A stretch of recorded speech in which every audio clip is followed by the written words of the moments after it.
Assalamualaikum dan salam sejahtera. Ini Awani Global. Pasca pemilihan umum Indonesia 2024, kita sudah mendapat keputusan quick count ataupun hitung cepat yang diumumkan pada hari yang sama selepas 14 Februari yang lalu, di mana calon urut nombor 2 ataupun nombor 2 Prabowo Gibran mendahului dengan 58.45%. Ada di kalangan lembaga survey meletakkan 59%, dan kesemua lembaga-lembaga survey Indonesia kebanyakannya sudah memberikan satu keputusan yang jelas. Mereka sudah pun habis menghitung hampir 100%. Begitu juga bagi urut nombor 1 Anies Mohaimin dan juga Ganjar Mahfud. Anies misalnya sekitar 25% ke atas, dan Ganjar urut nombor 3 sekitar 16% ke 70%. Jadi jelas urut nombor 2 Prabowo Gibran berada di hadapan. Begitu juga real count ataupun perhitungan yang betulnya sedang berjalan di seluruh kawasan Indonesia, dan pastinya KPO bertungkus lumus untuk menyelesaikan perhitungan ini dari sebulan dari sekarang.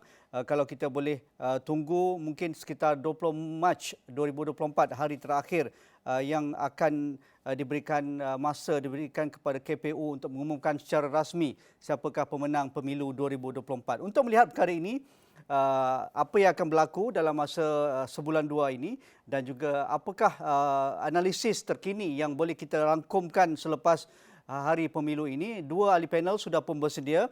Pak Dr. Kunto Adiwibowo, Ketua Pusat Studi Komunikasi, Media dan Budaya, Fakulti Ilmu Komunikasi Universitas Pajajaran.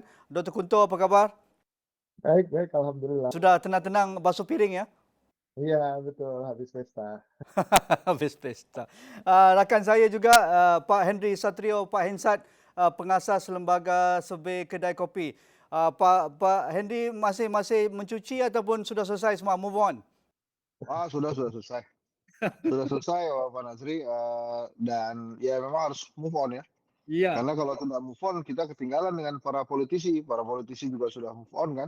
betul. Mereka sudah melihat data-datanya lah. Mereka apakah lolos atau tidak. Ya, okey. Sebagai konklusi hitung cepat ini, semua kedai lembaga survey dan termasuk kedai kopi juga sudah menghampiri 100% perhitungannya. Jadi adakah ini jelas pemilu Pilpres Indonesia tidak perlu untuk putaran kedua, Pak Henry?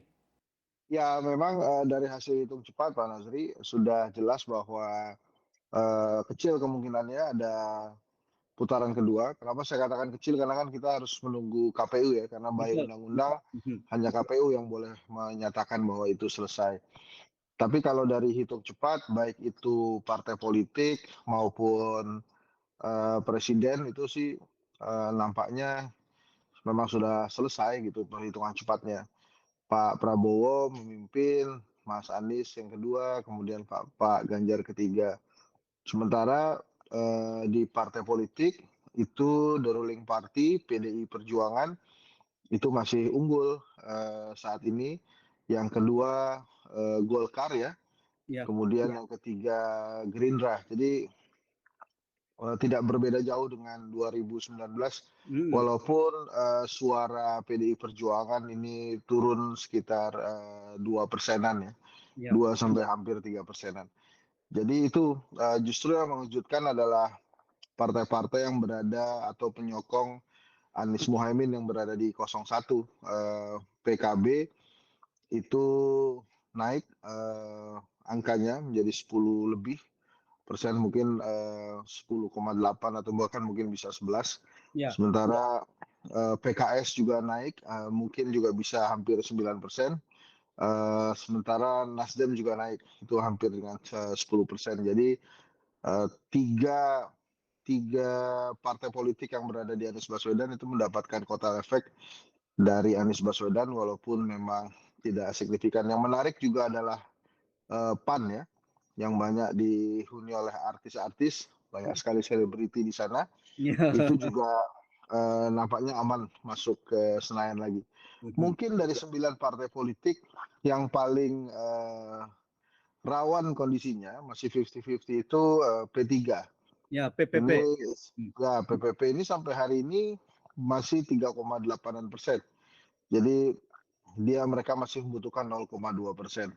Yang justru menarik ini ada dua hal. Yang pertama, partai yang didukung atau dipimpin secara instan oleh anaknya Pak Jokowi, Mhm. PSI, Mhm. ini nampaknya gagal Senayan, ya. menembus Senayan, Mhm. walaupun di kota-kota besar nampaknya seperti Jakarta, Bandung, Surabaya, mungkin mereka akan menembus perwakilan atau parlemen di level kota ya atau Mhm. city. Tapi kalau di level nasional nampaknya gagal. Partai-partai pecahan, Partai Umat misalnya yang didirikan oleh tokoh reformasi Amin Rais, pecahan dari PAN itu juga nampaknya belum berhasil lolos ke Senayan. Begitu pula dengan pecahan partai PKS ya, Partai Gelora, itu juga belum berhasil lolos Senayan. PKN yang pecahan dari Partai Demokrat ini juga belum bisa lolos ke Senayan. Jadi partai-partai memang belum berhasil. Nah, juga saya informasikan Partai Buruh Bang Nasri itu juga belum bisa lolos ke Ya. Senayan. Mhm. Nah, ini yang menarik sebetulnya karena hampir di semua partai politik itu sudah punya organisasi sayap untuk mengurus masalah buruh gitu. Jadi pada saat ada partai buruh itu sendiri belum berhasil menggapai atau mengajak para buruh untuk memilih karena partai-partai politik yang sudah ada sudah memiliki sayap Ya, saya buruh. organisasi buruh. Nah, ini sama dengan PSI kondisinya karena mereka kan menyasar anak muda, padahal partai-partai politik yang lain juga sudah punya sayap organisasi anak muda. Bahkan PSI sendiri sampai hari ini setahu saya tidak memiliki sayap organisasi apa-apa gitu. Nah, ini yang lucu sebetulnya karena partai politik biasanya memiliki sayap organisasi untuk memperkuat partainya gitu. Nah, PSI memang belum. Karena memang agak berbeda dia mendirikannya ya. eh, dari kekuatan uang dan logistik yang luar biasa. Ya. Maka kemudian kalau tidak lolos ya mungkin mereka butuh waktu lagi dan cara lain lagi. Nah itu menurut saya. Jadi justru sekarang pertanyaannya adalah rawannya itu menurut saya dari 20 Maret hingga 19 Oktober nanti gitu kan. 20 Oktober itu adalah pelantikan. Nah ini kira-kira apakah Pak Prabowo dan Mas Gibran ini akan solid sampai seterusnya? Karena seperti yang kita ketahui di Filipina antara Bongbong Marcos dan Duterte, ya ayahnya dari Sara Duterte itu sampai hari ini itu tidak terlalu akur tuh, Mhm. Bang Nazari. Jadi Ya. itu akan menjadi perhatian khusus dan menarik bagi rakyat Indonesia gitu ya. Karena pertanyaan besarnya sampai hari ini sebetulnya Pak Jokowi itu ke 02 Pak Prabowo atau mendukung berpengaruh pada posisi ini dan kemudian komposisi dari orang dekat di pasangan 02 ini. Tapi kalau memang sudah saat ini yang lebih dari Jokowi ya, karena Pak Jokowi itu slogannya kan Jokowi adalah kita. Jadi saat ini semoga semoga saja presiden yang menang di versi lembaga survei ya, versi hitung cepat ini memang bisa sosok yang tepat untuk Indonesia dan lebih dari kita kira-kira gitulah Bang Nazri. Ya, lebih daripada kita. Itu analisis dari angka-angka yang sudah pun diberikan analisis yang amat menarik sekali Pak Hensat ya. Tapi dari pandangan Dr. Kunto, apa takeaways dari keputusan hitung cepat ini dan juga keputusan ini nampaknya amat berbeza daripada jangkaan lembaga-lembaga survei pada ketika kempennya. Kalau kita lihat sekitar 48 ke 51% kalau itu boleh dilolos oleh urut nombor 2, tetapi nampaknya melebihi jangkaan yang agak besar, melebihi 58 ke 59%. Ada juga lembaga survei menjangkakan akan ke 60%. Apa pandangan Dr. Kunto dan perkara-perkara lain yang boleh kita lihat secara dekat pasca pemilu ini? Iya, Bang Nasri, karena dia terakhir lembaga survei di Indonesia melakukan survei ke lapangannya mungkin akhir Januari. Jadi mungkin masih ada 14 hari atau 2 pekan Ya, jarak antara hasil terakhir survei dengan pemungutan suara gitu di ya. TPS. Jadi dalam waktu sekitar 2 pekan ini kan banyak hal bisa terjadi gitu kan. Mhm. Salah satunya mungkin ya, ada film dokumenter yang menyerang Pak Jokowi soal, bagaimana kecurangan itu terjadi Ya. secara Mhm. sistematis. Mhm. Namun ternyata itu justru tidak berpengaruh, justru menambah pundi-pundi suara, dari Pak Prabowo Gibran gitu kan. Nah mungkin ada selain jarak dengan menggunakan influencer-influencer atau endorser menjelang pemilu. Lalu yang kedua, yang menarik adalah bagaimana mobilisasi kan, kemarin kita juga sudah bahas bahwa selain kampanye, hal yang terpenting adalah mobilisasi. Bagaimana orang yang sudah terebut hati dan pikirannya itu mau datang ke TPS, Oh, ya. mau datang ke tempat Ya. pemungutan Ya. suara dan akhirnya benar-benar menyoblos kita kan gitu. Nah, ini tampaknya dilakukan secara serius oleh pasangan 02 dengan mengerahkan relawannya, dengan bahkan beberapa apa ya, sindiran atau mungkin karena tadi pengaruh dari dokumenter kecurangan itu banyak yang sinis ya tentu saja mereka menang karena dimobilisasi oleh aparat desa, oleh Ya. ketua Ya. RT, ketua RW dan bahkan aparat keamanan. Jadi itu yang kemudian menjadi kunci kemenangannya.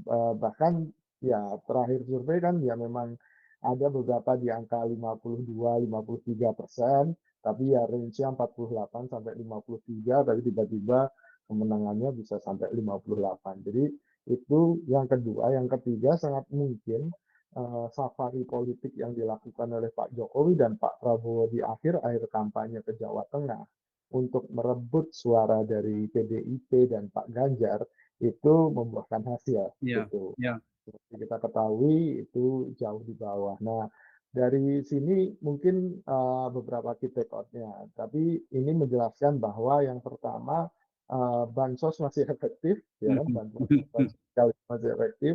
Yang kedua apa campaign dan pembentukan opini publik dari lembaga survei juga masih efektif gitu kan.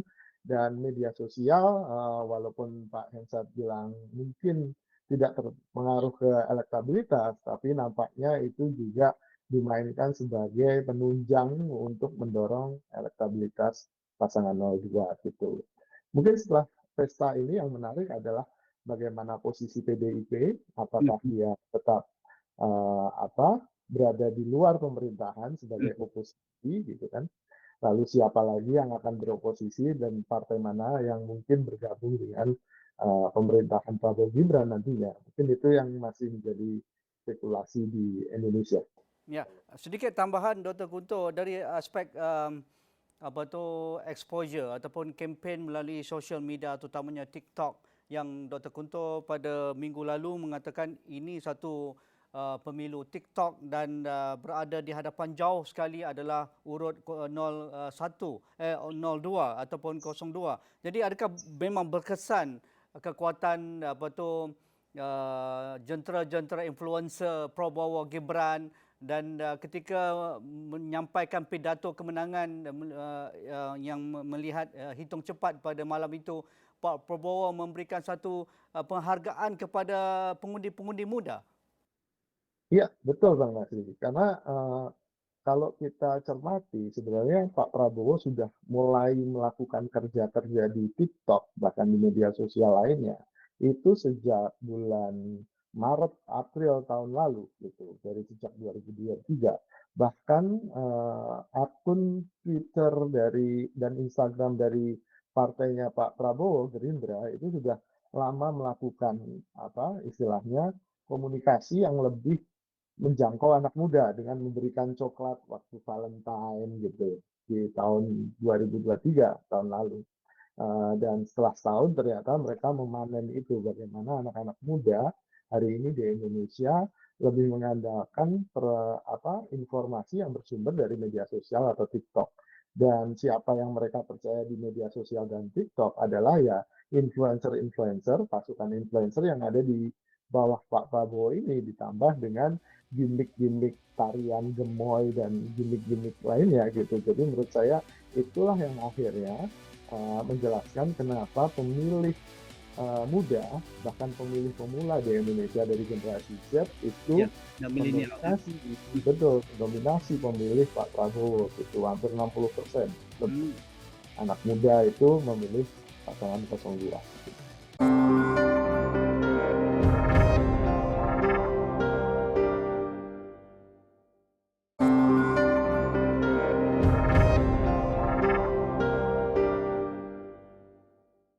Ya, Pak Insad, kalau kita lihat angka-angka hitung cepat ni juga, nampaknya PDIP masih mendapat undi besar di kalangan pengundi Indonesia dan tadi Dr. Kunto sudah memberikan satu sedikit gambaran ataupun bayangan adakah koalisi ini akan kekal menjelang Oktober 2024? Jika tidak, apakah gabungan Prabowo dan Gibran akan menghadapi masalah jika menang presiden dan juga calon wakil presiden tetapi tidak memiliki majoriti di DPR? Ya, itu akan baik sekali kalau kemudian oposisinya kuat di Indonesia ya. Jadi Ya. artinya banyak partai-partai yang bergabung dengan PDI Perjuangan berada di luar pemerintahan. Walaupun menurut saya nampaknya itu akan sulit sekali terjadi, Bang Nasri, karena masih ada pengaruh. Karena kan di Indonesia kalau memang terjadi PDI Perjuangan berada di luar pemerintahan itu akan sangat bagus sekali karena nanti kemungkinan besar Puan Maharani akan kembali menjadi ketua parlemen Mhm. karena PDI Perjuangan terbesar dan undang-undangnya menyatakan demikian. Ya. Nah, memang pasangan Prabowo Gibran ini menguat pada saat Januari ya. Jadi pada saat Januari bansos dan BLT itu kemudian digelontorkan, Pak Jokowi melakukan safari untuk membagikan bansos dan BLT itu, disitulah mulai beranjak naik suara dari Prabowo Gibran menembus 50%. Karena kalau dari berbagai hasil survei, gemoy itu hanya sekitar 5% berpengaruh ke pemilih gitu. Yang sangat berpengaruh justru memang perannya Pak Jokowi di pembagian bansos dan BLT. Dan jangan pula dilupakan Bang Nasri bahwa banyak yang lupa bahwa Pak Prabowo itu sebetulnya memiliki tabungan elektabilitas sampai 45%. Prabowo dan Gerindra ya. Dan kalau dibantu dengan Pak Jokowi lagi ya pantas saja menembus 50%. Bahkan menurut saya angka 58-59 ini masih kecil. Jadi Mhm. memang ada perlawanan yang signifikan juga terhadap Prabowo Gibran walaupun angkanya itu bisa besar sekali di 58-59%. Nah, kalau saya ingin katakan bahwa yang memenangkan Pak Prabowo kali ini adalah Jokowi, kemudian bagaimana penetrasi bansos dan BLT itu ke dua hal itu memang sangat berpengaruh dan memperkuat sekali kemenangan dari Prabowo Gibran. Tapi apakah itu sah atau tidak ya kalau berdasarkan Ya.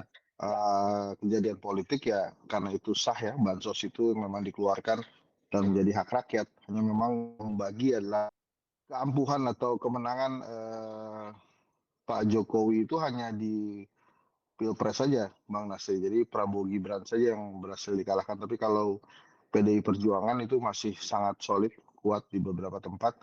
Di Bali pun walaupun Pak Prabowo yang menang, tapi PDI Perjuangannya juga masih menang ternyata.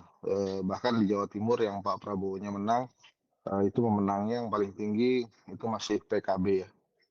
Jadi ada gagalnya juga Pak Jokowi dalam Pilpres ini. Satu lagi ya PSI tadi ya, ada anaknya Mas Kaisang juga tidak berhasil. Tapi menurut saya begini sih Bang Nasri. Memang pemilu dan Pilpres ini sudah berakhir ya. Versi hitung cepat lembaga survei.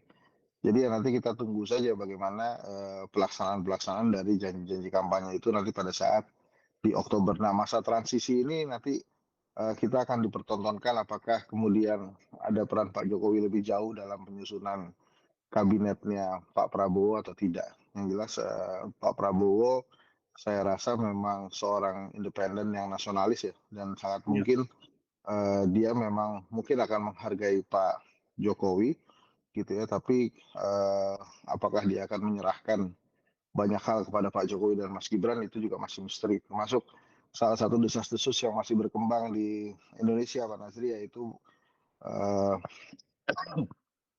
Pak Jokowi akan menerima kunci rumah Gerindra sebagai ketua umum ya. Ketua umum Gerindra menggantikan Ah, Pak ini berita Prabowo. Nah, saat ini juga desas-desus itu masih beredar gitu. Apalagi saat ini juga sebelum pemilihan beredar berita bahwa Sultan Jogja Hamengkubuwono ke-10 menyarankan Pak Jokowi untuk tidak menyakiti Ibu Mega ya sebagai putri dari Bung Karno, proklamator Indonesia. ya. Nah, apakah kemudian Pak Jokowi akan mewujudkan desas-desus itu dan menjadi ketua umum Gerindra? Ya itu mungkin lain soal ya. Tapi menurut saya kalau kemudian Pak Jokowi menerima kunci rumah Gerindra sebagai ketua umum itu akan menjadi menarik tuh. So artinya memang Pak Prabowo akan fokus sekali di pemerintahan gitu ya. Dia tidak terlalu peduli dengan parlemen karena kunci sebagai ketua umum itu kan penting untuk kekuatan dia di parlemen. Ya. Nah itu desas-desus yang masih menjadi pertanyaan Bang Nasir. Tapi kalau di Indonesia sendiri sih pembahasan tentang pilpres, kemudian pembahasan tentang uh, pemilu legislatif itu memang sudah bergeser. Per hari ini tadi Bang Nasir kan sempat kita bicara bahwa isunya adalah sekarang siapa yang akan berkoalisi dengan siapa gitu. Apakah kemudian Ya. 01 dan 03 akan berkoalisi menjadi oposisi. Nah itu yang ramai sekarang diperbincangkan. Kalau menurut saya sih perbincangan itu masih terlalu dini. Tapi kalau untuk sekedar perbincangan ya bisa-bisa saja dan boleh-boleh saja. Gitu. Boleh ngobrol. Bagi Dr. Kunto, dalam masa 6 bulan, 7 bulan menuju Oktober, transisi pemerintahan Indonesia akan beralih kepada Pak Prabowo. Kalau itu boleh kita anggap sebagai sesuatu yang rasmi, kalau KPU akan umumkan pada 1 bulan dari sekarang itu. Jadi biasanya kalau di Indonesia dalam masa transisi ini apa yang kita akan lihat, Dr. Kunto, selain apa yang sudah pun diperkatakan oleh Pak Henry tadi? Ya, sebenarnya kalau dalam masa transisi, kita kan baru mengalami masa transisi yang seperti itu paling tidak 2 kali ya, Bang Nasir. Yang pertama dari Bu Megawati ke Pak SBY, Ya. lalu dari Pak SBY ke Pak Jokowi. Dan dari 2 kali transisi itu tampaknya memang tidak ada sesuatu hal yang menjadi sangat Besar. sangat Ya. besar gitu. Biasanya terjadi dengan mulus karena semua pihak, terutama elit politik, merasa ya sudah diputuskan oleh rakyat kan begitu. Cuman ya ini rule number one dalam politik Indonesia adalah ya politisi kita sangat oportunis kan gitu. Jadi sangat mungkin gitu kan bentuk-bentuk Namanya politisi ya. ada satu tokoh yang melepas dari partainya untuk kemudian bergabung dengan yang menang itu sangat mungkin terjadi gitu kan. Jadi paling ya hanya bentuk-bentuk avanturir politik seperti itu tanpa ada yang mengganggu dinamika atau stabilitas secara lebih makro gitu ya. Tapi yang menarik ya akhirnya spekulasinya tentang spekulasi siapa yang jadi menteri, siapa yang berkoalisi dengan siapa, spekulasi-spekulasi itu yang akan banyak menghiasi berita kita sampai media kita sampai nanti gitu. Ya, Dr. Kunto, dari pemerhatian saya sebagai orang media ya, dari laporan-laporan media antarabangsa nampaknya kemenangan hitung cepat Prabowo ini diberikan laporan yang positif ya? Ya, betul. Karena ya walaupun tensi pemilu di 2024 ini tidak setinggi tensi pemilu 2019, namun kan ada banyak isu tentang kecurangan, tentang protes dari akademisi gitu kan, ada tentang soal Mahkamah Konstitusi yang itu sedikit mengotori proses pelaksanaan pemilu di Indonesia, sehingga tentu media-media antar bangsa itu mencermati apa yang terjadi di Indonesia dan mereka pasti berspekulasi tentang soal legitimasi pemilu yang sangat mungkin rusak gara-gara problem-problem yang ada dalam pelaksanaan pemilu tersebut. Tapi ternyata setelah hari H, setelah pemilu dan hasilnya memang cukup besar selisihnya, tampaknya tenang-tenang saja semua pihak bisa menerima terutama yang elit-elitnya bisa menerima dan seperti kata Pak Hinsa tadi, per hari ini semua elit politik sudah bergeser pembicaraannya tentang siapa yang akan berkoalisi, konfigurasi elit yang baru kira-kira seperti apa. Sementara di akar rumput pun tampaknya mereka sudah apa ya, walaupun masih ada beberapa pendukung 01 dan 03 yang berduka, yang mungkin sedikit marah, tapi itu tidak dalam bentuk yang sangat emosional. Namun biasanya memang uh, seperti hal yang terjadi 2019, karena proses penghitungannya sangat lama, ini Hmm. Bang Nasir, akan sangat mungkin ada isu atau kemudian ada gerakan-gerakan dari kelompok-kelompok yang mungkin tidak puas dengan hasil pemilu lalu melakukan demonstrasi atau protes secara besar-besaran. Nah, mudah-mudahan hal ini tidak terjadi di 2024. Kita tunggu. Jika ada berita nanti Pak Insat dan juga Dr. Kunto boleh kongsikan di Kuala Lumpur ya. Apa yang berlaku pada Ibu Mega dan juga Pak Jokowi. Terima kasih Pak Insat, Henry Satrio, pengasas Lembaga Suplai Kopi dan juga Dr. Kunto dari Universiti Pajajaran. Itu saja Awani Global malam ini. Kita berbicara berkaitan dengan pasca pemilu 2024. Sekian, Assalamualaikum. Kita jumpa lagi.